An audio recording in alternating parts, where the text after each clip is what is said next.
नमस्कार। मैं बाजीगर प्रीत समाचार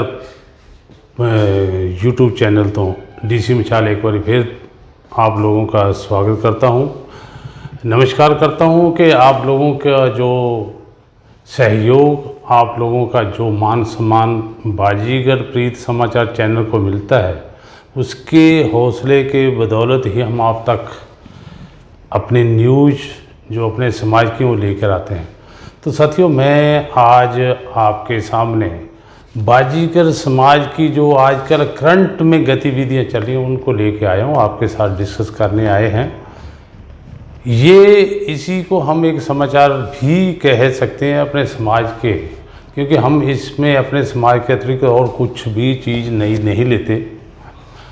अब तक हम जो आज सूचना लेके आए, सबसे पहले मैं उसी का जिक्र करना चाहता हूं कि हरियाणा बाजीगर समाज कल्याण संघ ने हरियाणा के अंदर जो अनुसूचित जातियों को वर्ग ए और बी में बांट रखा था, जिसके आधार पर हमें आरक्षण का लाभ वर्ग ए में, जिसमें बाजीगर समाज भी शामिल है, उनको आरक्षण का 50% यानी कि 10% हमें नौकरियों में रिजर्वेशन मिलती थी और 10% दूसरा चमार जातियों को दी जाती थी।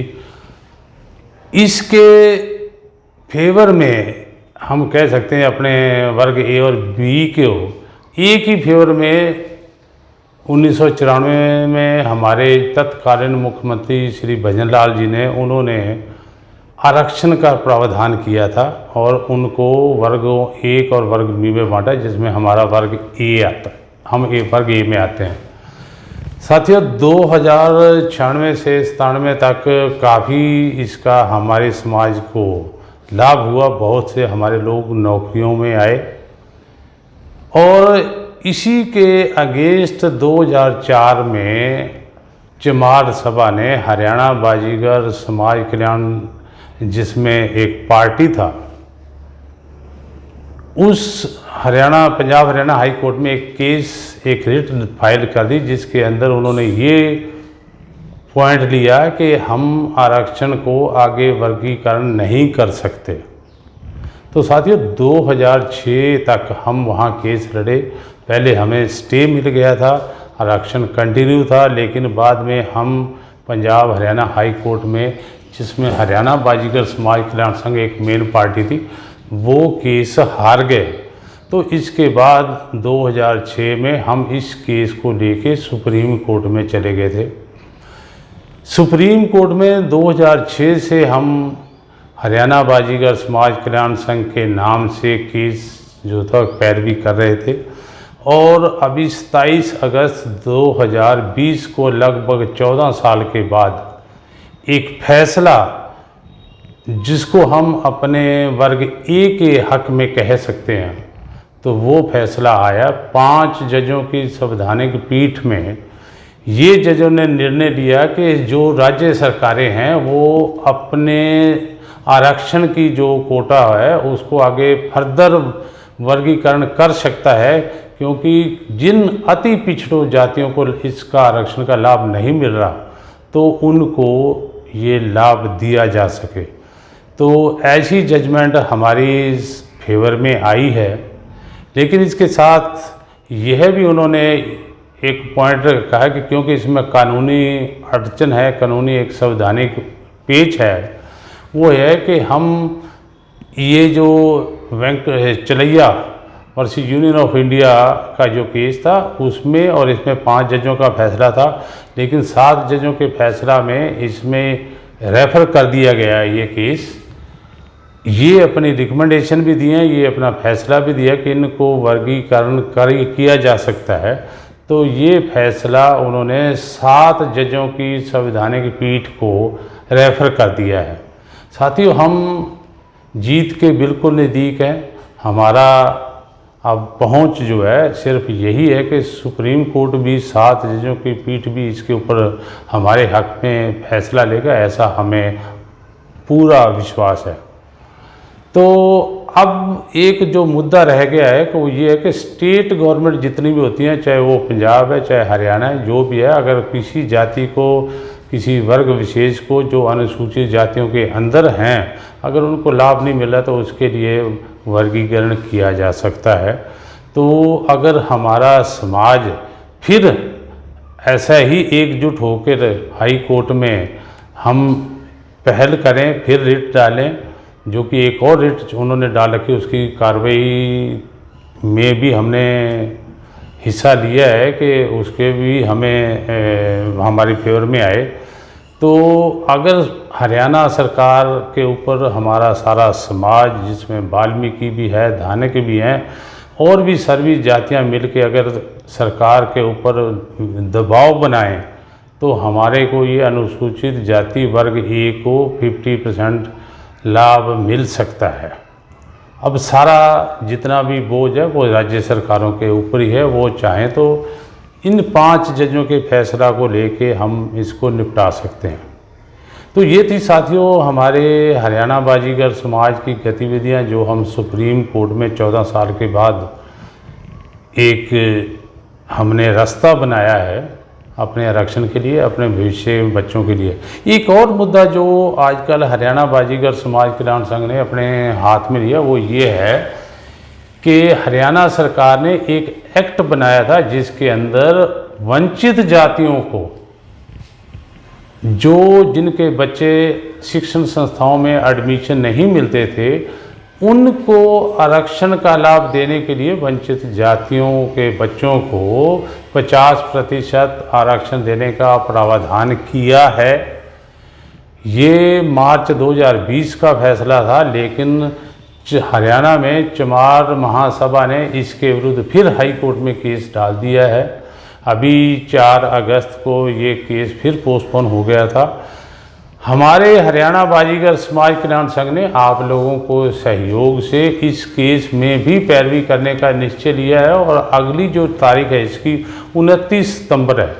तो साथियों, हमने अपने समाज के युवाओं को जो बेरोजगार घूम रहे हैं, जिनको अच्छे अच्छे कॉलेज में एडमिशन नहीं मिलता था, जो किसी कारणवश रह जाते थे, तो उनकी अच्छे भविष्य के लिए हम इस केस की फिर पैरवी कर रहे हैं।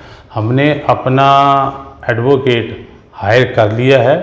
तो ये जो चीज़ें, ये सारी हमारे साथ हरियाणा बाजीगर समाज कल्याण संघ के जो हमारे प्रधान हैं श्री नादर चंद वर्तिया जलूबी जी वाले, उन्होंने हमें बताई हैं।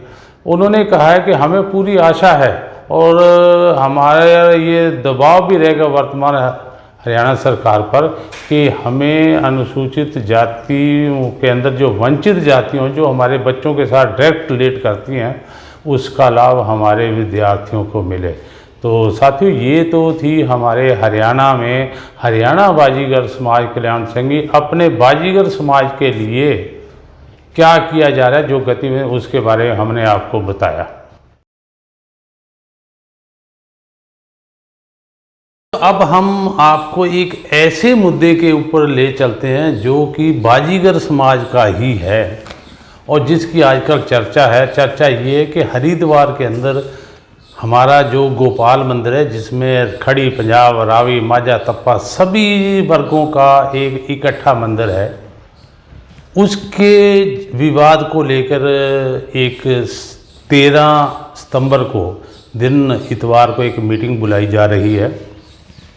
इस मीटिंग का जो विवाद है, विवाद ये है कि हमारे उस गोपाल मंदिर में एक स्वामी रामानंद से, वो अपने जीते जी वहाँ पर कनखल के अंदर एक परमार्थ ट्रस्ट था, जिसकी फेवर में वसीयत करके चले गए थे कि आगे से इस मंदिर की जो भी देख रेख, जो भी व्यवस्था होगी, वो परमार्थ ट्रस्ट कनखल की देख रेख में होगा।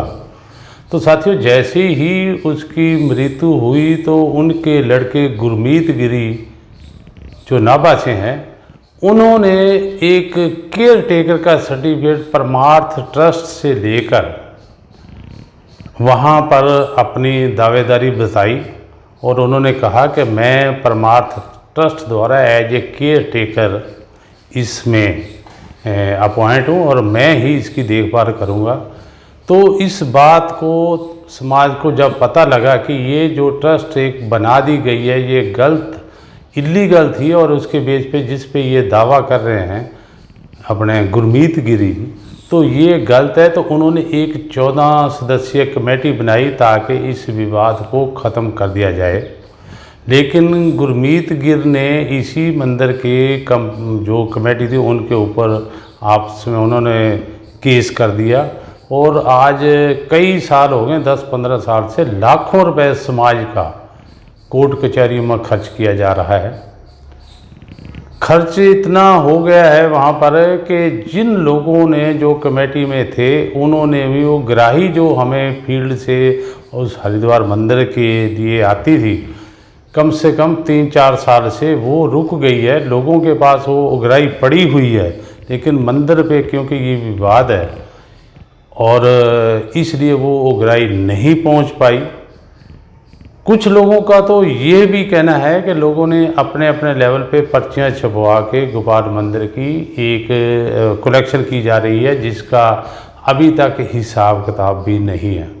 तो इसी विवाद को लेकर 15 अप्रैल को एक मीटिंग बुलाई गई थी जिसमें ये विवाद को हल करना था, लेकिन कोरोना की वजह से वो मीटिंग को पोस्टपोन कर दिया गया और अब ये 13 सितंबर को दिन इतवार को बाजीगर समाज के मंदिर धर्मशाला कुरुक्षेत्र में 11 बजे आयोजित की जा रही है। इसके अंदर पंजाब, हरियाणा, राजस्थान के जो भी मौजूद लोग हैं सभी इसमें शामिल हो रहे हैं और वो ये एक फैसला लेंगे कि क्या जो ये पहली समिति बनी हुई है तो उसमें कंटिन्यू रहना चाहिए या कोई नई कमेटी बना के जिसमें सभी लोगों को शामिल किया जाए। तो हमने इसके बारे में भी बात की थी। जो पहली कमेटी थी उसके जो वाइस प्रेसिडेंट है रामकिशन वर्तिया जी, उनसे जब हमारी बात हुई थी उस पर तो उन्होंने बताया कि हमारा डिस्प्यूट कुछ भी नहीं है, सिर्फ केस वापस नहीं हो रहा। अगर गुरमीत गिरी केस को वापस ले लेते हैं तो ये मुद्दा ख़त्म हो जाएगा। दूसरी बात जो लोग कहते हैं कि इस जो कमेटी है 14 सदस्यीय इसको भंग कर दिया जाए, हम कहते हैं भंग कर दो। अगर कोई उसमें से ऐसा व्यक्ति नज़र आता है जो समाज के हित में काम नहीं कर रहा तो उसको उस मीटिंग में से निकाला जा सकता है। एक नई कमेटी बना दो, इसका विस्तार कर दिया जाए। इसके अंदर 14 की बजाय बेशक 50 आदमी, 50 लोग, 60 लोग, 100 लोग जितने मर्जी ऐड कर लो और उसके अंदर जो अगर कोई मैलाफाइड इंटेंशन से कोई अगर व्यक्ति होगा तो उसकी भी हिम्मत नहीं होगी कि वो समाज का पैसा इधर उधर कर सके। तो ये सुझाव हमें रामकिशन वर्तिया ने दिया है जो कि वर्तमान में गोपाल मंदिर के ऊपर एक वाइस प्रेसिडेंट है जो संस्था वहाँ काम कर रही है। हमने इस मंदिर के महंत जगीरदास से भी बात करी थी, उन्होंने बताया कि हमारा कोई डिस्प्यूट नहीं है। मैं भी चाहता हूँ कि ये मंदिर का जो डिस्प्यूट है मेरे जीते जी ख़त्म हो जाए। ये हमारे लोग जो हैं, कुछ लोग, सभी तो नहीं हैं, 2-3 लोग, 4 लोग जो भी हैं, अगर वो इसमें लाइन पे आ जाएं तो ये कभी का डिस्प्यूट ख़त्म हो जाए और हमारे जो समाज का मंदिर है वो तरक्की कर सकता है। तो ऐसी मीटिंग को लेकर ये मीटिंग एक बुलाई गई है और हरियाणा बाजीगर समाज कल्याण संघ की ओर से भी यह कोशिश रहेगी कि ये जो मुद्दा है, ये जो विवाद है वर्षों से चल रहा है, ये बहुत जल्दी और जल्दी से जल्दी इसका हल हो जाए। नई बेशक कमेटी बन जाए, उसके अंदर पुराने भी अगर व्यक्ति ले लिए जाते हैं तो इसमें कोई तराज नहीं है। एक झगड़ा ख़त्म, एक विवाद ख़त्म हो जाएगा तो हमारी तरक्की होगी। लेकिन अगर कोई बंदा इसमें गलत काम करता है तो जब 50 लोग या 100 लोग हों उसमें उनकी कोई भी ऐसी ताकत नहीं होगी कि वो इसका दुरुपयोग कर सकें, मंदिर के पैसे का दुरुपयोग कर सकें। तो ये साथियों एक हमारा जो सभी वर्गों का, हरियाणा में, पंजाब में, राजस्थान में सभी वर्गों का, खड़ी का, पंजाब का, रावी का, माझे का, तप्पा का, ये छोटा सा विवाद ये वर्षों से चला, ये भी 13 सितंबर 2020 को कुरुक्षेत्र में सुलझा लिया जाएगा, ऐसा हमारा विश्वास है। अब मैं आपको एक पंजाब में ले चलता हूँ कि पंजाब में भी बहुत हमारे बाजीगर समाज में जागृति आई है।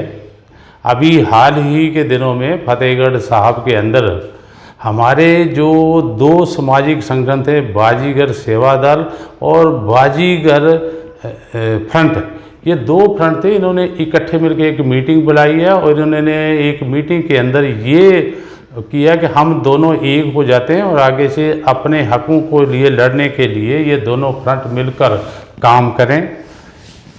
इस मीटिंग की जो प्रधानता थी वो मक्खन लाल का उन्होंने की थी और उन्होंने सबसे बड़ा एक आरोप यह लगाया कि बाजीगर टपरीवास एक सेल बना हुआ था, कांग्रेस सरकार के आते ही वो सेल भंग कर लिया गया और जो हमारी ग्रांट थी, जो हमारी डेवलपमेंट थी, वो रुक गई। अगर ये कांग्रेस सरकार जो मौजूदा उसने आते ये बाजीगर टपरीवास सेल को ख़त्म ना किया होता तो आज हमें हमारे लोगों को काफ़ी सहूलतें मिलती, इसमें काफ़ी फंड आता, लोगों को 5-5 मरले के घर मिल जाते, कहीं ना कहीं बाजीगर समाज का भवन बन जाता जहां पर हमारे भी समाज की तरक्की नज़र आती। तो साथियों, ये मक्खन लाल का ने इल्ज़ाम मौजूदा कांग्रेस गवर्नमेंट के ऊपर लगाया है। आपके सामने हम उस मीटिंग की ये जो एक वीडियो क्लिपिंग भी हमारे पास आई थी, हम वो भी आपके साथ लगा रहे हैं। ਦੇ ਬਾਜੀਗਰ ਵਿੰਗ ਦੀ ਵਿਸ਼ੇਸ਼ ਮੀਟਿੰਗ ਮੱਖਣ ਸਿੰਘ ਲਾਲਕਾ ਕੌਮੀ ਪ੍ਰਧਾਨ ਬਾਜੀਗਰ ਵਿੰਗ ਅਤੇ ਸਾਬਕਾ ਹਲਕਾ ਇੰਚਾਰਜ ਨਾਭਾ ਦੀ ਅਗਵਾਈ ਵਿੱਚ ਹੋਈ। ਮੀਟਿੰਗ ਵਿੱਚ ਦਵਿੰਦਰ ਸਿੰਘ ਦਿਆਲ ਅਤੇ ਗੁਰਚਰਨ ਸਿੰਘ ਰੁਪਾਣਾ, ਜਗਦੀਸ਼ ਸਿੰਘ ਲਾਲਕਾ, सूबेदार शादी राम ने विशेष तौर पर शमूलियत की। गुरुद्वारा श्री फतेहगढ़ साहब विच सूबा पद्धरी हुई इस मीटिंग विच बाजीगर भाईचारे नूं जो भी समस्या